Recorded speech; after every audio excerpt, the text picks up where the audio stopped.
So Premier League predictions. So we're going to do the bottom three and then we're going to do the top six today. So 20th position, I'm going to go with Southampton personally. I just don't think they've got enough in their squad, and I just don't see how they're going to captivate to get through the league. With them being in the league recently, they're not going to get the buzz of like Ipswich, where it's that feel-good factor which nearly kept Luton in the league last year. I don't see a lot of Premier League players in there. And when Kyle Walker-Peters is one of your most proven Premier League players, and yes, he's a very good player, but is he going to be able to galvanise a squad? I don't believe so. So I'm going to put Southampton in 20th position in this season. Then above them, I'm going to go with Leicester City. They've been linked recently with Oliver Skipp, and they've already got Harry Winks as well. So it'll be Winks as an 8 and Skipp as the 6, or vice versa. And that midfield, I'm just not seeing a lot of. And yes, I'm looking at the Tottenham players a lot because that's the players I know most about them, really. But even when you look at their manager, when they've lost their previous manager from the Championship going to Chelsea, and now they've got Steve Cooper, who, yes, he's a good manager, but I believe he's a top Championship manager. I just don't see him as a Premier League manager, and I can't see it. I don't think I'm going to speak this into existence. Well, I'm jinx myself now because Tottenham are playing Leicester first game of the season, and we're probably going to get smacked now. But I don't see enough with them either, and I just think it looks more of a Championship side in my opinion. When you're looking at the names and you're looking at Vardy still there, and we'll see 36. I just don't see enough with that team. Forest is less about the players because they've got some great names in there. You got Adoy. Is Elanga still? I'm not sure if Elanga's still there. And then the other person is Morgan Gibbs-White, who's a quality player. But yeah, then you look at the person in the dugouts, and it's Nuno Espirito Santo, who he's pretty good for a bottom half side. Yes, he didn't do well at Spurs, and he's quite good because he can hold a game. And when it was with us, it was getting one shot on target a game and scoring one goal. But with that defence and that goal, their goalies, and yeah, I don't see enough. And I think they was lucky last season, and it was just the big names that pulled them out. But there's only so many times big names can pull you out before it just starts to go down and down and down. Unless they can get someone crucial in defence between now and the end of the window, which I can't see a lot of players wanting to go there. And I'm not sure what they like with the profit and loss with financial fair play, but it's not selling it to me personally. And I can imagine them. You can picture them three in the bottom three as well, which sounds really stupid, but you can picture them all going down. Some teams you look at and you're like, I can't imagine them going down. Like I can't imagine Everton in the Championship, and they'll probably be 15th this season, like probably 10th to 15th in that sort of mid-table bracket, and I just can't imagine them being in the Championship. They're too big of a side. You say that, Forest obviously a big side, but in modern times, you look at Everton and you'd say in the last 15 years, Everton are a bigger side. But yeah, top six. So we're going to start from sixth and get to first, which obviously is going to be, we know the answer anyway. So we'll start from the top actually, because we all know it's going to be City. And I'm going to give Arsenal a little tip on how they can win the league in this Ivan Toney, in my opinion, or someone along that stature. With him being able to hold the ball up, play, get in behind, score goals, pin defenders. You saw it with England when England pretty much played a false nine of Harry Kane because of how cheap he drops. That's pretty much what Arsenal play if Havertz drop in. Obviously, Jesus sometimes playing there as well.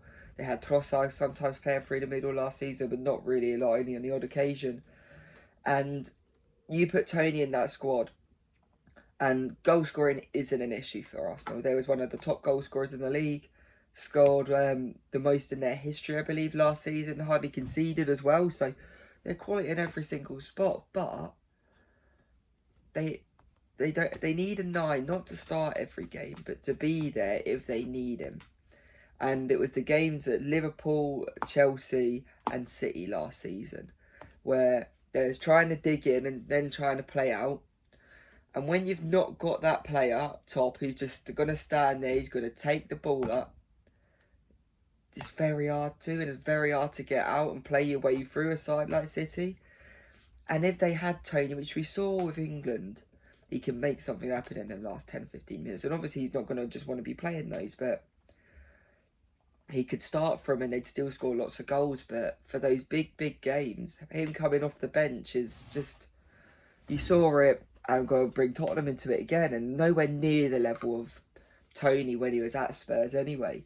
But when we have Fernando Llorente, and he would be able just to pin defenders, and we saw it against City in the Champions League quarter-final when we won, drew and lost the same game. And it was the handball corner. Everyone says it's a handball, it's kind of in the chest, but we got marked up for a handball in the final, so it happens, don't it? But just having that player which you can lump a ball to, or you can put a ball into the box and he'll get there. And yes, Havertz is a very strong player, but he's not a 9. And if you have Tony compared to Havertz, it's just completely different levels. And I genuinely think if they get him, I can see them winning the league. I think that is going to be the difference from this season. But obviously, we hope they don't. Third place, I'm going to put Tottenham Hotspur. And I think we can. You look at last season before the injuries and red cards and everything, what happened in, was it November, December time? Quality. And then you put Solanke in that team. You put Archie Gray in that team. You put Bergvall in that team. You put Dragusin in that team. If we had Dragusin at the start of that season and we lost Romero and Van der Ven, you're telling me we're going to have the same amount of points as when we had Davies and Dyer or Davies and Royale as centre-backs? It's just not true, is it? Like, Dragusin will elevate that squad and be that backup, and he can play on either side. And then if we want to play, and I hate calling it, but the Arsenal system of having 3 or 4 centre-backs in the squad, having Mickey at left-back, Dragusin and Romero, you can, and it brings so much more to the side. And I think that's going to be a big difference for us this season. We've got a little bit more depth. We've got a little bit more quality. The players know the squad now, will know the team tactics. I think it's going to be good for us. And especially if we can get 1 or 2 more. We're linked to João Gomez, which would be a good number 6 for us. And if we can get a left-footed centre-back, we're going to do well. But I was watching an Alistair Gold video the other day. And obviously there's the whole home grade issue. And people are saying about Walker Peters, but Jed Spence is now going to stay with us, which is quality.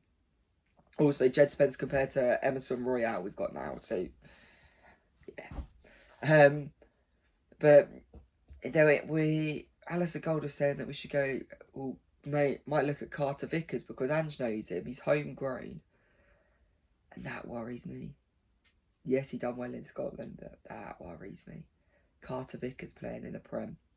He was our pre-season hero, but I don't think he's at that level. And if it is Prem, it is like bottom. It could be a Forest signing and things like that, but I don't even think that he'd help them truly. And it's, yeah.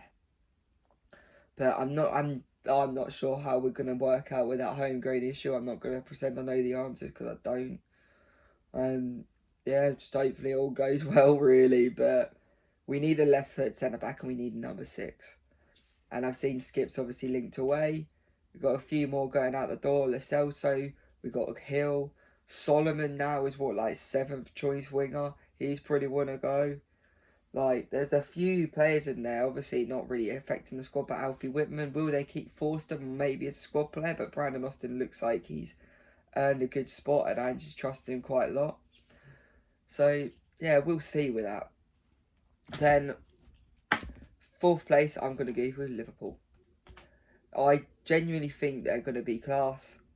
You look at their squad, I quite like Arne Slot as a manager. Yes, he's a little bit weird. Everyone saw the pose where he's down like that and his back's arched backwards and things. It's a bit strange, but I remember when Spurs were linked to him, and I was talking to my friends and family saying I want Arnie or Ange, because those two managers, I think, get how we want to play football. And when you're looking at how they've not let pre-seasons alight, but you can see some sort of tactics going there, and you can see their squad is a decent squad, and they just need a couple. And I know they missed out on midfielder recently. I'm not even going to try pronounce the name. Zubamendi, I believe it is, but that is probably the worst pronunciation going. But if they can get that 8/6 in there, I think it's going to be. I think that's genuinely the top four. And Spurs bias, you could probably swap Spurs and Liverpool, but I've always got to put us a little bit higher than the true, if you was to put a bet on prediction, because this is all heart, isn't it? Yeah, and then 5th place, I'm going United. This I've had to film this video 3 times because it keeps messing up. But that game against who was they playing the other day? First game of the season, Fulham. Oh, they look bad. They look really bad. Like, yes, they scored goals, but they look bad. Every time that wasn't going through their way, just kicking the ball on. Couldn't keep possession. Bad. And yeah, it's a tricky one, but you can see it happening. You can see them getting a run in together. And they won 2-0 against an alright Fulham side who are probably going to finish mid-table. Not playing well, but getting points. And that's what you want. Like, United a couple of seasons. If you look at, not a lot, I think, what's his, I can't even think of their manager's name now. Ten Hag. His first season when he lost to 6-1 to Brentford and 5-1 or whatever to Brighton like a week after. And they're playing bad and they're losing. Maguire looked alright the other day. And Martinez looked alright. Then they got De Ligt to come in. I don't know how to pronounce their right back's name, but he looks solid. And then you got Luke Shaw might become fit, but they'll probably have to buy a left back. You got Malacia, who no one knows where he is, but he could do a job for him, and you can see him getting a little running together, and you can see him doing quite well, even though they're playing bad. And I personally think they should have went for Poch, and I think Poch would have done well there if he was actually allowed to choose some players and have an overhaul like he did when he first joined Tottenham. But yeah, 5th for United, and then 6th.